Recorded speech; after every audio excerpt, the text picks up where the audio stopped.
வீக்கெண்ட்னாவே long right தான் போனோம். So இன்றைக்கி ஒரு பனானா, ஒரு ரெட் புல்லு, எலக்ட்ரோலைட்ஸ் எடுத்துட்டு ஏர்லி மார்னிங்கே இன்றைக்கி கிளம்பியாச்சு. போகிற ரூட் வந்து ஃபுல்லாக வில்லேஜ் ரோட் தான். ஆண்டிப்பட்டியிலேருந்து கம்ப்ளீட்டாக பெரியகுளம் தாண்டி சோத்துப்பாறை டேமில் முடிச்சுட்டு ரிட்டன் ஆகி வரணும். ஸோ ஆக்சுவல் பிளான் இன்றைக்கி நான் போட்டதே ஏர்லி மார்னிங் கிளம்புனா பைசன்ஸ் பார்க்கலாம் தான். ஏன்னா இங்கே தேனி டிஸ்ட்ரிக்டில் ஈஸியாக பைசன்ஸ் பார்க்க ஸ்பாட் வந்து இதுதான். வியூஸ் எல்லாமே அமேசிங்காக இருக்கும். ஆனால் ரோடு எல்லாம் இன்றைக்கி ஈரமாக இருந்துச்சு ஃபுல்லாகவே.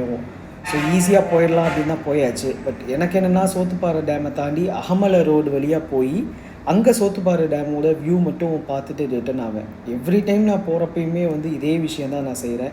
அது ரொம்ப டிஃப்ரெண்ட்டான ஒரு ஸ்லோப்பாக இருக்கும், ரொம்ப ஏற்றமாக இருக்கும். லைஃப்பும் அப்படி தானே, அப்ஸ் இருந்ததுன்னா டவுன்ஸ் இருக்கும், டவுன்ஸ் இருந்ததுன்னா அப்ஸ் இருக்கும், அதே தான்.